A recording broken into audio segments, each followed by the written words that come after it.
Listeners, खुश आमदीद horror stories bye Aafia में। लिसनर्स, आज की स्टोरी हमारे साथ शेयर की है एक ऐसे शख्स से जिसने अपनी आंखों से एक ऐसा वाक़या देखा जिससे वो आज तक भूल नहीं पा रहा। ये कहानी एक ऐसे दरख्त की जो सिर्फ दरख्त नहीं था बल्कि लोगों की ज़िंदगी के लिए एक ज़िंदा अज़ाब था। अगर आप अकेले हैं तो अपने कमरे की लाइट्स ऑन कर लें, क्योंकि ये कहानी आपको रात भर सोने नहीं देगी और कमज़ोर दिल वाले हज़रात इस कहानी से दूर रहें। लिसनर्स, वो शख्स लिखता है, मेरा नाम हमज़ा है और ये वाक़या तकरीबन 5 साल पहले का है, जब मैं अपने गांव में रहता था। हमारा गांव चक 47 बहुत छोटा सा गांव था, लेकिन इसके कोने में एक ऐसा मकाम था जहां जाने से हर कोई डरता था। वो जगह थी एक पुराना सूखा हुआ दरख्त। इस दरख्त को लोग सांस लेता दरख्त कहते थे। अमूमन हमने सुना है कि हर दरख्त ही जिंदा होता है, यानी हर दरख्त का एक प्रोसेस चल रहा होता है, लेकिन फिर भी इस तरह कहना कि सांस लेता दरख्त, ये मुझे थोड़ा अजीब लगता था। मैं हमेशा इनकी बातों को मजाक समझता था, लेकिन एक रात सब कुछ बदल गया। एक दिन मैं और मेरा दोस्त काशिफ गांव के बाहर घूम रहे थे। रात के तकरीबन 11 बजे थे। काशिफ ने अचानक कहा, हमज़ा, क्या तुमने कभी इस दरख्त के पास जाने की हिम्मत की है? मैं हंस पड़ा। यार, ये सब ड्रामे हैं। दरख्त भी कभी सांस लेते हैं? काशिफ ने आहिस्ता से कहा, अगर हिम्मत है तो आज चलते हैं।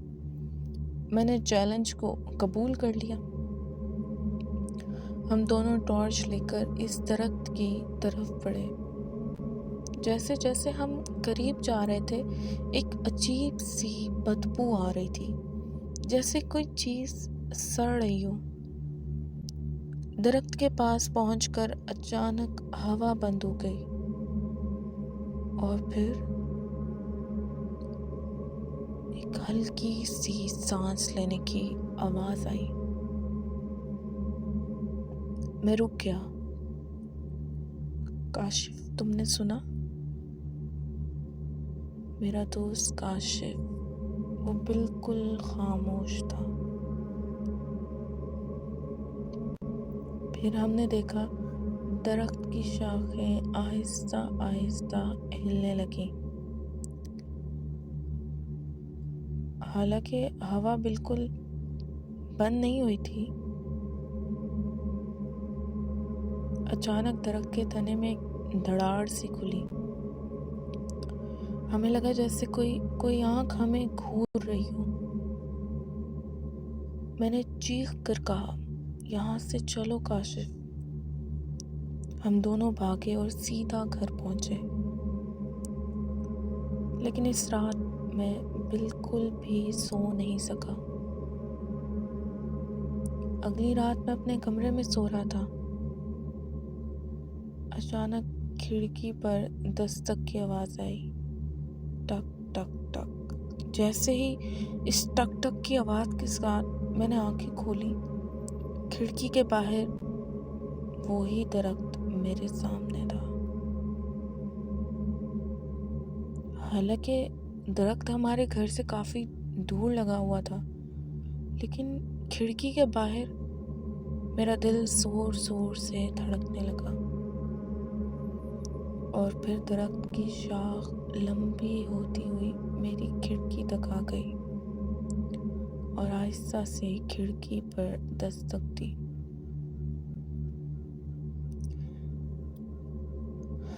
अगले दिन मैंने गांव के एक बूढ़े बाबा से पूछा कि ये दरख्त क्या है। وہ کانپنے لگے اور بولے، بیٹا یہ درخت نہیں، یہ ایک جن کا ٹھکانہ ہے۔ پچھلی رات اصل میں اپنے کمرے سے باہر کی طرف بھاگ گیا تھا اور جا کر سب کو جگا دیا تھا، اور جب سب میرے کمرے میں آئے تو وہ درخت غائب ہو چکا تھا۔ تبھی اگلے دن میں نے ان بوڑھے بابا سے پوچھا تھا۔ انہوں نے مجھے بتایا کئی سال پہلے وہاں ایک عورت کو جادو کے الزام میں مار دیا گیا تھا۔ اس کی روح اس درخت میں قید ہو گئی اور اب وہ ہر اس شخص کو بلاتی ہے جو اس کے قریب جاتا ہے۔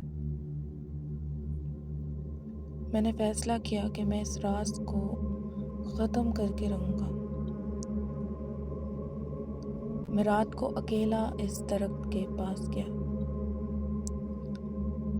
جیسے ہی میں قریب پہنچا، درخت سے زور زور سے سانس لینے کی آوازیں آنا شروع ہو گئی۔ زمین ہلنے لگی اور پھر درخت کے اندر سے ایک عورت کی چیخ نکلی،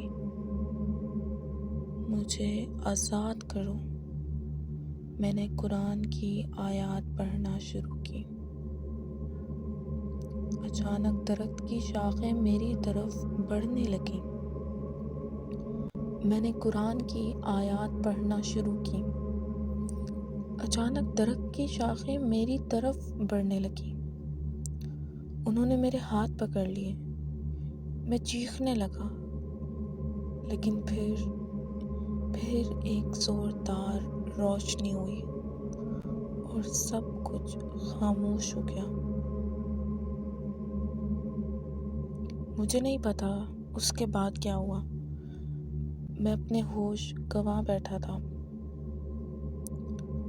اگلی صبح گاؤں والوں کو میں درخت کے نیچے بے ہوش ملا، لیکن وہ درخت غائب تھا، جیسے کبھی تھا ہی نہیں۔ لیکن آج بھی رات کے وقت ہوا میں ایک آواز گونجتی ہے، سانس لینے کی، جیسے سانس وہ درخت لے رہا تھا۔ اور لوگ کہتے ہیں وہ درخت ابھی بھی کہیں موجود ہے اور اپنے اگلے شکار کا انتظار کر رہا ہے۔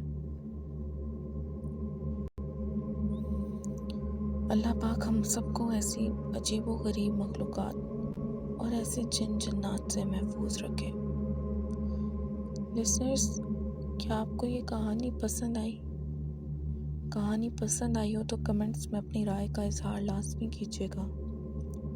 ویڈیو کو لائک کیجیے گا اور چینل کو سبسکرائب کیجیے گا تاکہ اگلی کہانیاں آپ تک بر وقت پہنچتی رہیں۔